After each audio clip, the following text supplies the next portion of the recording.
This is the GGJ Podcast, a show about the games industry, the people who make them, and the communities that grow up around them. I'm Susan Gold, a game education trailblazer and one of the founders of the Global Game Jam. Each week, we will be sitting down with a new guest, highlighting their own path and journey. This is a space for honest conversation from makers about creativity, collaboration, failure, and the beautiful reality of making games. So whether you're a young dev or seasoned, an educator, a student, or someone who just loves games and the people behind them, welcome to the GGJ Podcast. Take a breath, settle in, and let's hear directly from the makers themselves. This episode is made possible in partnership with the Global Game Jam, the world's largest game creation event, bringing together creators from around the globe. A big thank you as well to the Global Game Jam's headline sponsors, Epic Games, Games for Change, and Xsola, for helping make this creative community a reality. To learn more and to get involved in the upcoming jams, visit globalgamejam.org. This episode is brought to you in part through the support of the University of Miami School of Communication and the John S. and James L. Knight Foundation. Their commitment to storytelling, media innovation, and community engagement help make conversations like these possible. This podcast is proudly supported by the PlayStation Hero Project, championing and empowering emerging developer talent across the globe. Discover new heroes at PlayStation.com China, India, and MENA Hero Project pages. Find the links in the show notes and the description down below.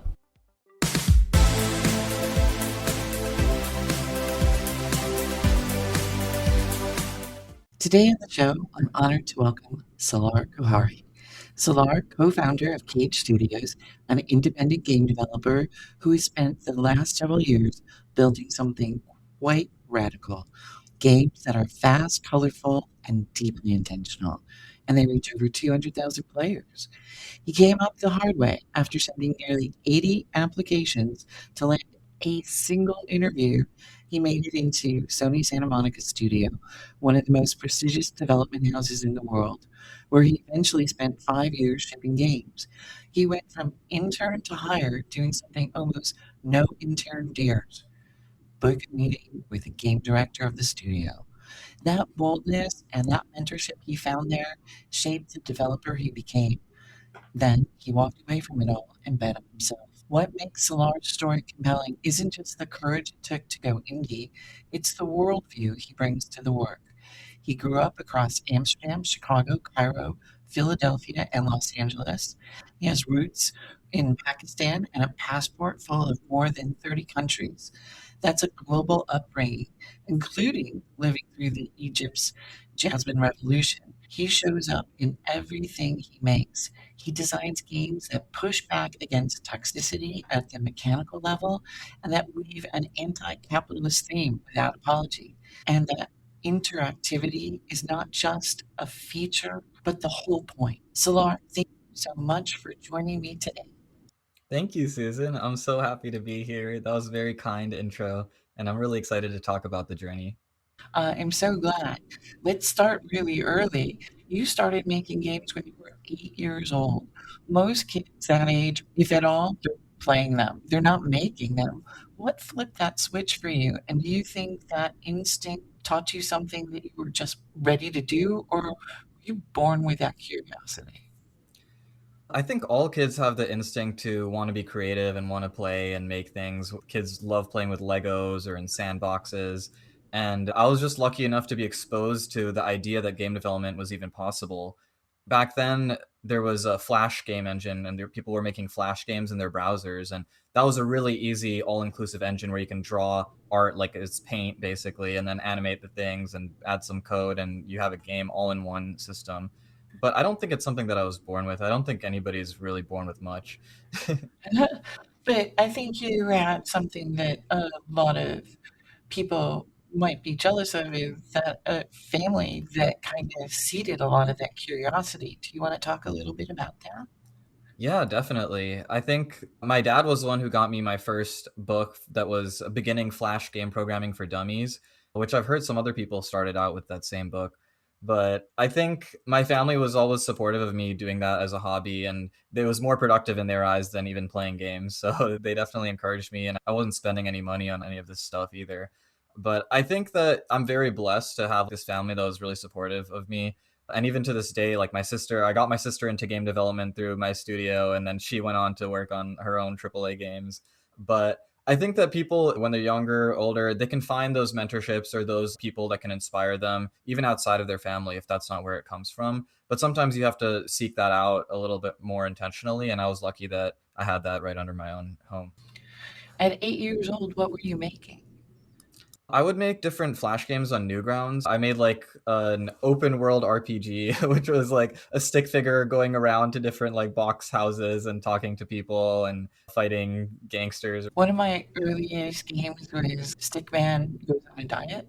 You know, Yep. it was always Stickman. I think I Yep. played a game, Stickman Death, where you Yeah. Stickman, yeah, those were great Flash games. I Yeah, a lot agree. of stick people games for sure. I made like a racing game. I made a clicker game.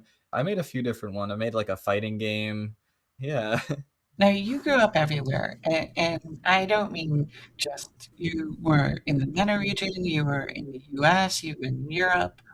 That's not a childhood, that's a world tour. How did moving that much shape how you see stories, people, and ultimately games? That's interesting. Yeah, I definitely have moved around a lot. Almost every 5 to 10 years, I would move to a new country, new continent. I think that one thing that it taught me was when I was meeting people, it helped me like ask the right questions to get to know somebody who's very different from me. And what I've realized, like meeting so many people in so many places, is that no matter who you are, everyone that I talk to has something that I can relate to, and also something that's very unique about them that I don't relate to. And I feel like uncovering those two things in an initial conversation helps me really empathize and figure out like what our dynamic is and what a relationship could be. And besides that, like it gives its pros and cons because like it's great that I get to be exposed to a lot of different cultures and see a lot of the world and be exposed to different history, different types of education. And I think that was really helpful. But at the same time, I've had to say goodbye a lot more than most people do. A lot of people, they grow up with the same community and the same friends their whole lives, and I didn't really have that. I don't think I've had a single friend that I've been friends with that was there from my childhood up until now. I mean, I have friends, but like some of them I'll fall in and out of contact with. And I don't have that lifelong like bond, except with my family, which again brings me even closer with my family that we had to go through that together. No, and in this day and age, especially with people able to work from anywhere, it's hard to, once upon a time you had to be in a specific place in order to work in our industry. The nice thing is that your worldview also now affects a lot of the kinds of games that you make. And I really think that's very important, having had that background of experiencing a cultural revolution, of experiencing other people that have not had the same opportunities you had.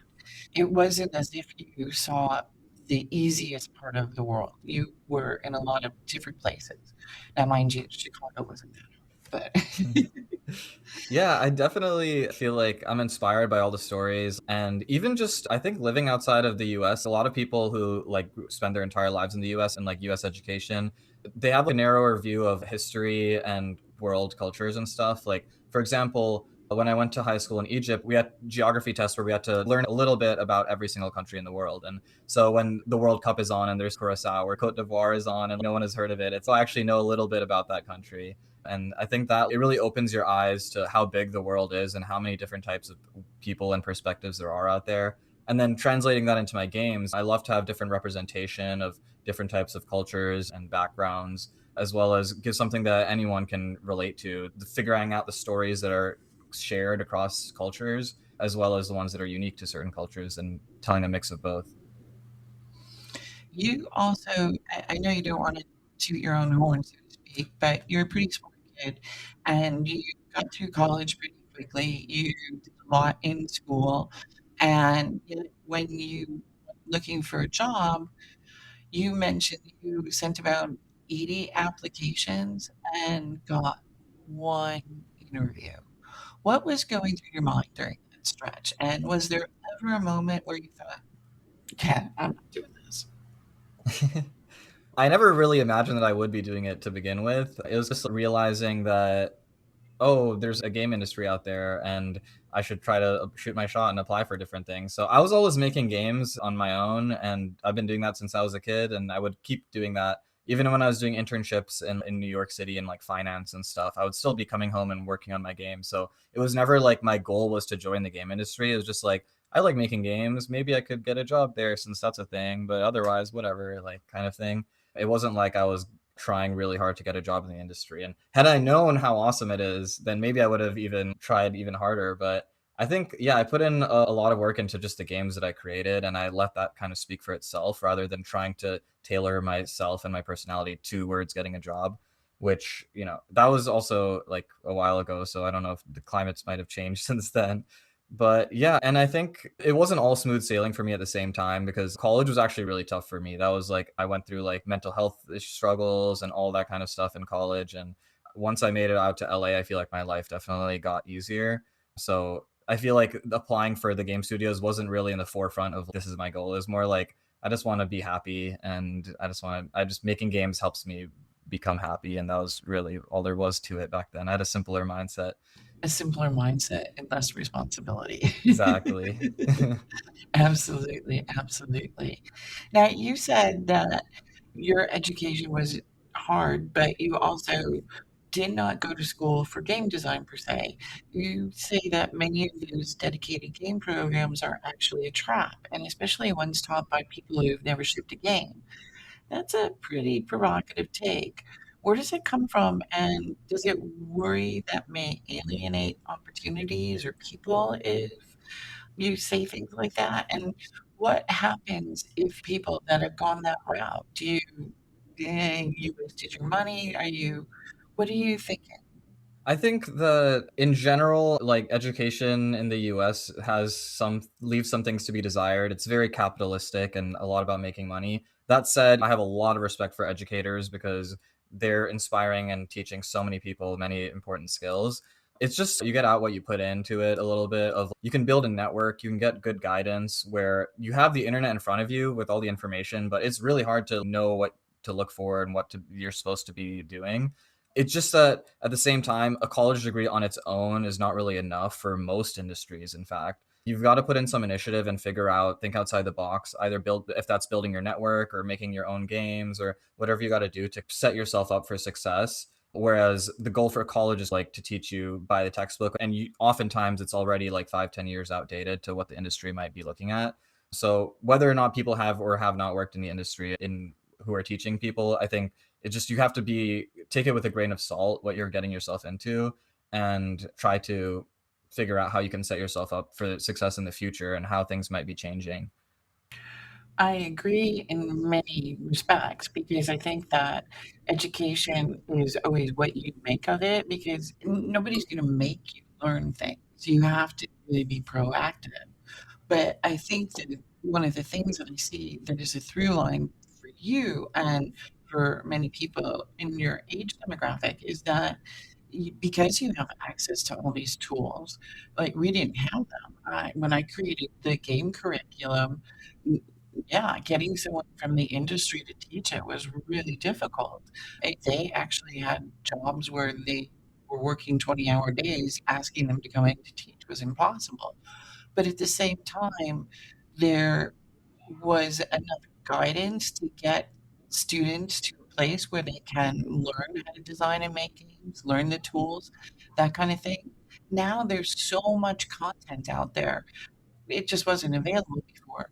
But you're right, it needs to be curated because you could have some bozo telling you a whole bunch of crap about game design that doesn't really apply and it might be vintage, like old PC stuff. Yeah, it is just scary that because of that, the value of education is going down a bit, but the cost of education is still going up. So it's some sort of weird dynamic, like some that is happening right now. Yay, capitalism and all that. But there is still value to it. I think that even for my own career, going to a good school and all helped me find those career paths as well. Like I saw some PlayStation people at the career fair, and that told me that was the thing I could do, where I wouldn't have otherwise maybe even applied. Are you trying to say you could be in finance right now? I could be in finance, but I would still be making games. That's good to know. All right, let's define this interactivity thing that you really talk about in your work. It's not just the story, it's not just the graphics, it's not just the mechanics. Can you break down for someone who plays games but has never thought about why they feel immersed? Why does interactivity actually do to the human brain? Yeah, so the history of play goes back to as long as human history has been alive. Like children, that's how they learn primarily. And then even in adulthood, it's been proven through like psychology studies that like project-based and learning and play and experimentation actually helps people learn and remember things better. So there is something fundamental about us seeking out play and us learning and enjoying it. And besides that, the thing that sets us apart from other species is our storytelling and our imaginations, because so as far as we know, we're the only ones with as complex imaginations to be able to consider and create these scenarios that again we can learn from that have never even happened to anybody. And those things combine. It's if you take TV shows and movies, the comparison I like to make is that the things that separate like movies from plays is a cinematography, the camera. You have a directed camera, you can control the shots. And the thing that separates games from movies is the interactivity. You have something that you can interact with and affect what's happening on the screen that you're looking at. And that level of extra immersion, it satisfies all the things that a movie satisfies, plus the need for play and the learning and the satisfaction that goes with that. And that is really gets you so immersed. And I see a lot of people who either can't sit through a movie or like they'll be on their phone while they're watching Netflix or whatever while you're eating food. But when you're in a game, you can really get immersed so much deeper and have even more empathy because of that interactivity. You can have more empathy with the characters and the stories that you're experiencing. Would you call that flow? Yeah, flow state, the magic circle. There's a few different names for it, I think. Yeah, definitely. It's when it almost feels like effortlessness. That's really what I really put it down to, effortlessness. Exactly.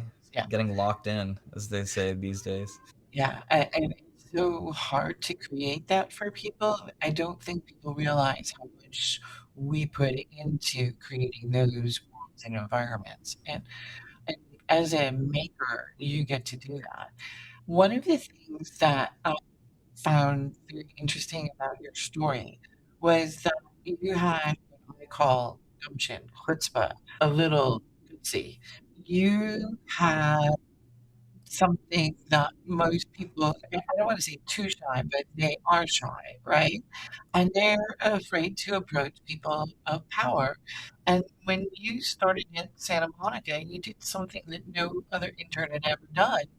You just cold booked a meeting with the game director. What made you bold enough to feel like you could do that? And did anyone tell you that you couldn't? And now, let's take a moment to thank the sponsor for this episode, the PlayStation Hero Project, an incubator program founded by Sony Interactive Entertainment, focused on identifying and supporting emerging developer talent from India, China, and the MENA regions. You can be a hero too if your game was made in one of these regions.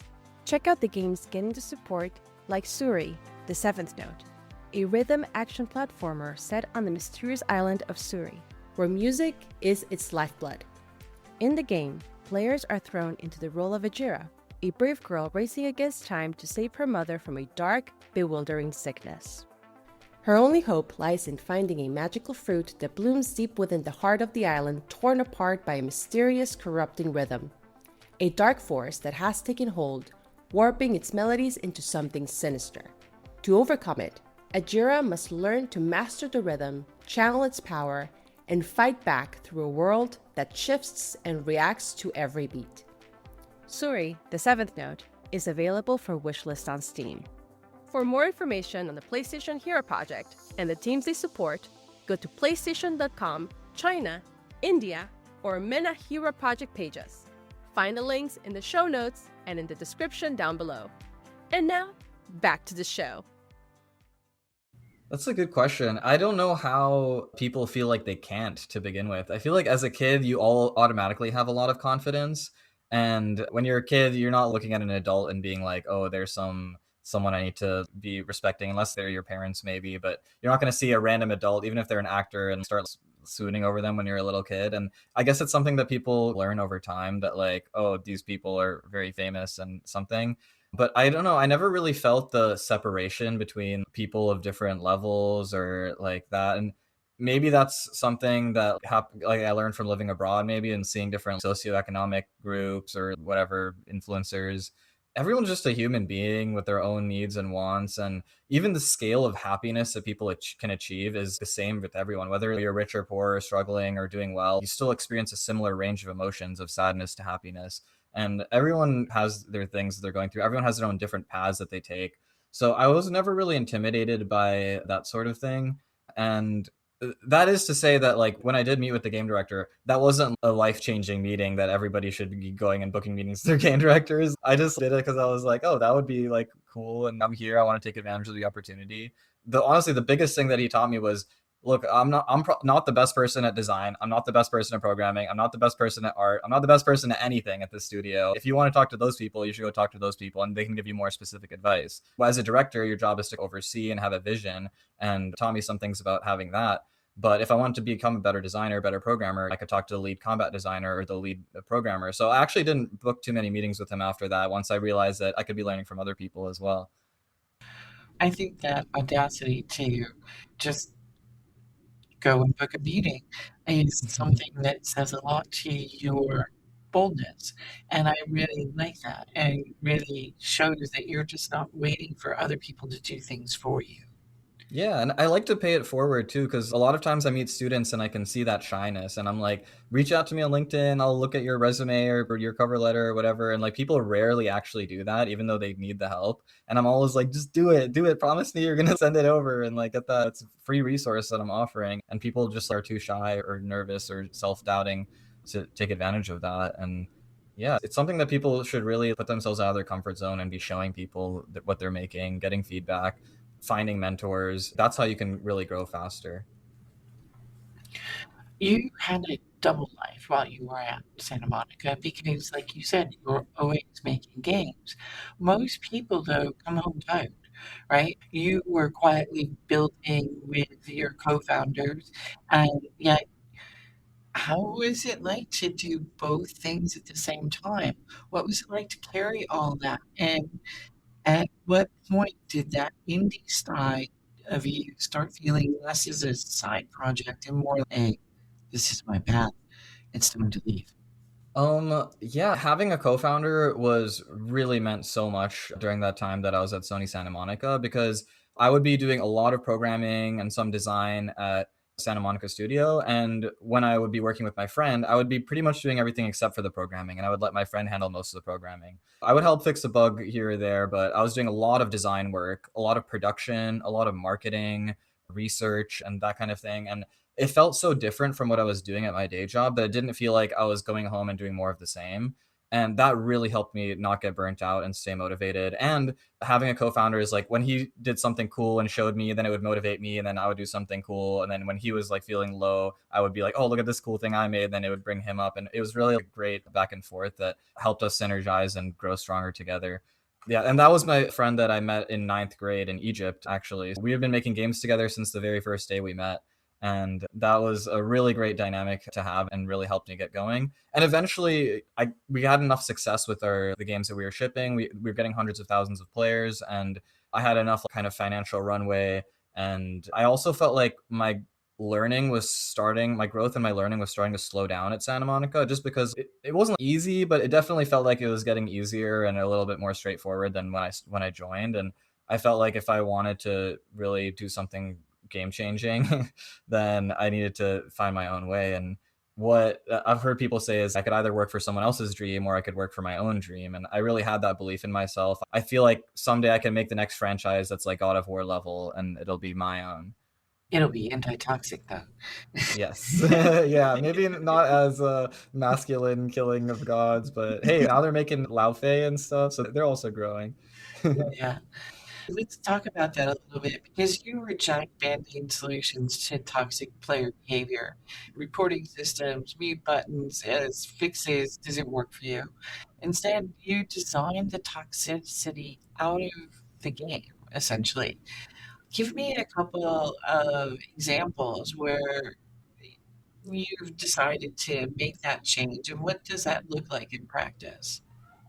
Yeah, I think that there's two kind of sides to it. One is like in the single player side, and one is the multiplayer social side of it. And I kind of, for the single player side, I think that it's important to be intentional with the messages and even just the representation that you have in the game. So when we were working on Sherwood Extreme, we made sure to have a balance of different skin tones, genders, and that kind of thing between all the different like outfits and cosmetics that you could get in the game. And also, whenever it's like a combat focused thing, I'm a pacifist, so I don't really like the combat, even though I'm making like shooter games and stuff. But like right now, it's like you're shooting robots in my current game, or in the previous one, it's like there's some non human looking goblin type stuff happening. I think separating the killing humans kind of thing was kind of part of it for me in the single player, and showing that representation and all of that, and having a meaningful reason why you're doing this violence if you have to have it. And besides that, I think in the multiplayer social angle, I was a League of Legends player, and that was like one of the most notoriously toxic games. And they've done all these reporting systems, but you still hop in a game and people are like yelling at each other and hating each other, and that's just something that you can't like really patch up, like I said. And from that angle, like one of the simple example that I learned when I played like Halo back in the day was in the co-op version. There's in the legendary, I would say it was less accessible because when one of the players dies, you have to restart at the previous point. And that introduced toxicity because either me or my friend would be like, "Oh, why did you die? Come on, man, do the better." You're getting annoyed at each other. Versus in heroic difficulty, which I really liked, was if one player dies, if the other player survives for 5 seconds or whatever, then the other player will respawn. And suddenly it becomes this collaborative experience where, oh, because you survived, I get to respawn. Oh, thank you, man. You saved me, or whatever. Or if you both die, then it's both of your fault. So you can't really be mad at that either. Like that respawn mechanic inherently made it so that you're building that connection together and thanking each other rather than being upset at each other. Let's talk about the game you're about to release. It's your fourth indie game, but you prototyped many and only finished one. Tell me about the game you killed. Did it have any real potential, and why did you let it go? What's the hardest part of making that kind of call? Yeah, there's definitely a lot of games that I never turned into commercial products. I've actually keep track of all the games I made my whole life, and I think I'm at 60 right now, including prototypes and stuff. But in recent years, usually between projects, I'll prototype 3 or 4 different games, see either with my community or with the on social media or wherever which ones have legs, and then continue from there based on the prototypes that I create. And most of the time, I can tell, oh, either there's nothing unique about this game, or it's too complicated, or it's trying to do something so unique that it's alienating its audience. There is one game that I still want to make it was an idea I had in it was like 2020 or 2019 called Swing Ball, where it was a mix of Spider-Man and Rocket League. So you have this big 3D arena and you're like swinging and you have to swing through hoops to like it's kind of like basketball kind of thing. You have to swing through hoops to score points. And it's like all about the swinging mobility and racing. And you get in these flows of getting through the hoops and stuff before the other people. And it was really fun and I was really excited about it. But I wasn't ready to create it because that was a game that was built for esports, for example. And those kinds of things, you need to have proper dedicated servers and good multiplayer code. I had never made a multiplayer game back then. And I also didn't have a community or a budget to do marketing and build up an esports level community, which is a whole thing. Maybe I'll go back to that idea someday. Now that I have multiplayer experience and a community, it could be something that I eventually tackle. But it definitely felt like something I wasn't ready to put in my best work and have that be a success, even though I think it was a good idea. Does gravity play into it at all? Yes. Okay, good. So yeah, that helps you get the tension on how you're swinging and all. And I was thinking there could be different characters. There could be like a cowboy with a lasso, or a laser rope one, or like a space suit, or different characters would be fun. I love it. Let's start talking a little bit about your future. Your upcoming game challenges capitalism and centers on family. Games as political statement make a lot of people nervous, publishers, players, platforms. Do you worry that this leads into some sort of dangerous territory of propaganda or people calling it propaganda and not looking at it as it should be as a statement?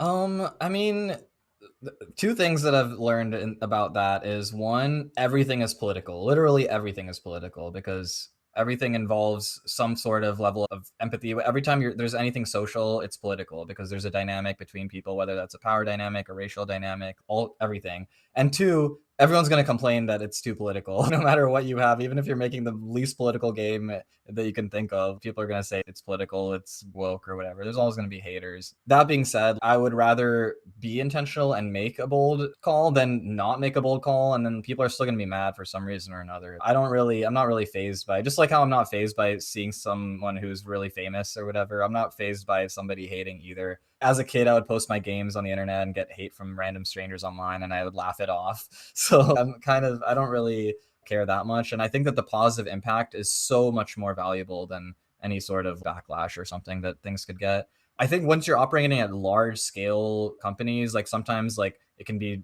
put people's like safety at risk and stuff, and that's kind of messed up. But for the most part, like nobody has seemed to really act on those threats and stuff. So yeah, I don't feel like I'm putting myself at risk by doing that.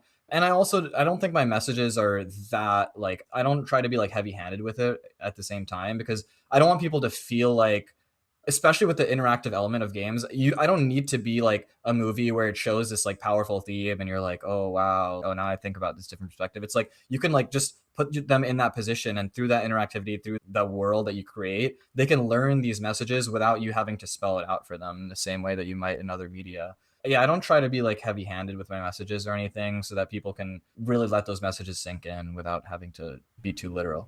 You don't think Gun Stoppable is not a statement? I think it does make a statement, but in this day and age, if I say billionaires are bad, there's definitely people who would be like, oh, you shouldn't say that. But I feel like it's not that controversial to say billionaires are bad. But what is more impactful is the way that you tell that story, like showing how the world is changing, how people's perceptions are changing around billionaires, and the dynamics that people have, and the families of these billionaires and your family and how they're related. Like showing that dynamic and showing that empathy helps those like messages really sink in more, and have people give them like a more well-rounded perspective of why billionaires are bad and what power they actually do have, because the message itself is not as important as like the way that you get there. All right. So now, if you could design any experience and it's not bound to any commercial viability or anything like that, but it has to be technically possible now, and thinking about your current fan base, what would you make? What do you want to have exist in this world that doesn't exist yet that you feel that you need to do? So I think that every game that I make, when I'm starting it, I have a completely different perception of what I want to make next and where my community is at and all of that. So it has never been like, oh, my whole career I've wanted to make this kind of game, or like I feel that strongly about it. Because again, I'm on my fourth indie game now. My first indie game was my dream game that I always wanted to make, which was an open world RPG with pirates. And after that point, I got that out of my system, and I realized there's so many goals that I have with making a video game. I want to tell an important message. I want to build a community. I want to make money. I want to express myself. I want to make a game that's fun. I want to do something that matches the things that I'm like good at creating. So there's so many factors that go into deciding what kind of game to make. And I also leave it up to my community with those prototypes of which one they like. So just to name a few examples, like I would like to make another movement shooter. I would like to make an open world RPG again. I would like to make a cozy game, but I don't think my community would be down for that. So maybe not for a while. But so there's like a lot of different ideas I have, and I like to prototype all of them and see what kind of sticks with people. What is a cozy game? A game that has lower stakes, and there can still be goals and objectives and tension, but it just feels like you're not like at pressure and you can really relax. For example, like a lot of shop simulators are cozy games, and one idea I had was like when I was a kid I used to like bead bracelets and stuff. I like to wear like beads kind of things, and I would sell them to like my neighbors. And so if I made a game where you like bead bracelets and sell them to people, it can be like a very relaxing thing with a positive message. You could be a shop on the beach or something, and like it's a very relaxing experience compared to running and gunning everything down. Absolutely.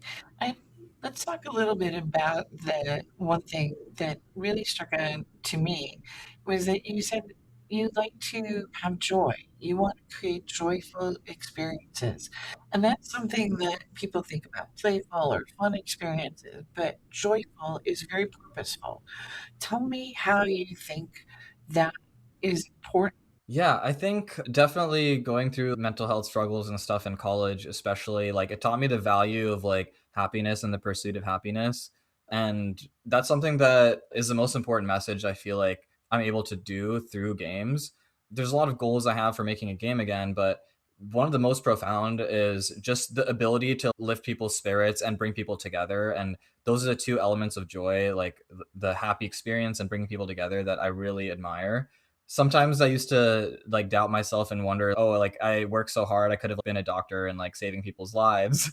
But then I also see the impact that like some of my games have had on people, how they've told me that it's changed their lives. And there's some examples that like I think about all the time. Like there was one guy who was like going through a divorce, and every weekend his 9-year-old daughter would stay with him. And whenever they were together, they would play my co-op game together and they would have fun. And that was how they bonded every weekend. That was just like such a meaningful message to me. They said it was like one of the most games on their lives and stuff. And this was just one of my indie games.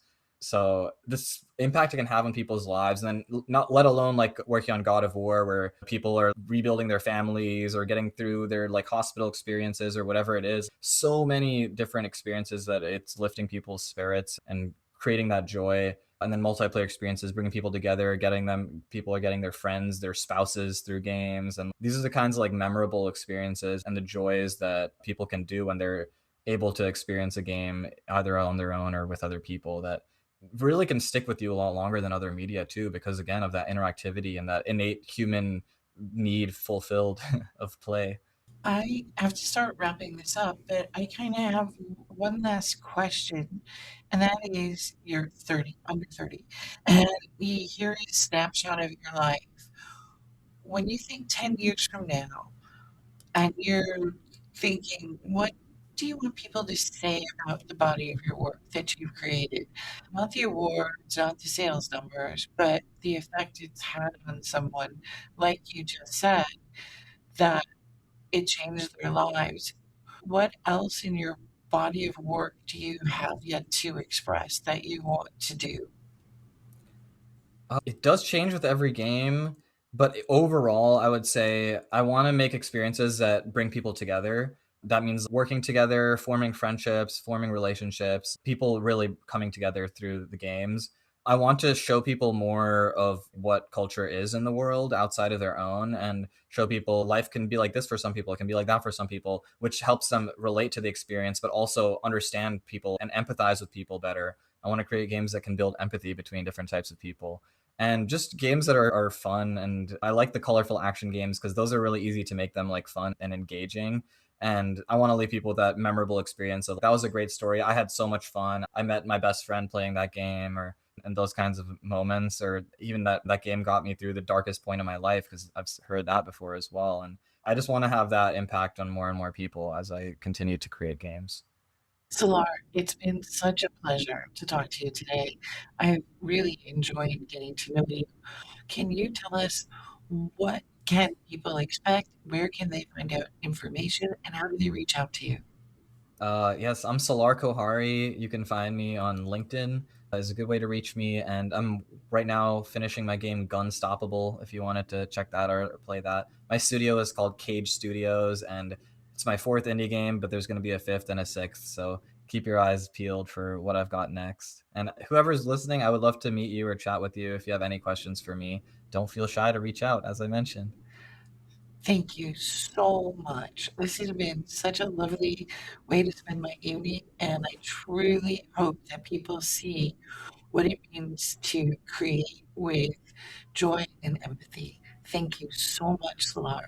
I will talk to you again soon. Thank you so much. Bye bye. Bye. This podcast is proudly supported by the PlayStation Hero Project, championing and empowering emerging developer talent across the globe. Discover new heroes at PlayStation.com China, India, and MENA Hero Project pages. Find the links in the show notes and the description down below. Want to get involved with the GGJ podcast? We'd love to hear from you. Please send your ideas, suggestions, and questions to ggjpod@globalgamejam.org. And tell us who you think we should be talking to next. What stories or issues matter most to you about the future of games, and help us highlight the people and practices that make a sustainable creative life in games possible. Thank you for spending time with us on the GGJ podcast. If this conversation sparked something for you, please share it with someone who might find it useful. And don't forget to follow along so you never miss new stories from makers around the world. You can find more episodes, resources, and information about the Global Game Jam at globalgamejam.org. Catch us on Substack and on YouTube and anywhere else you find podcasts. This has been the GGJ podcast. Thanks for listening and keep making games.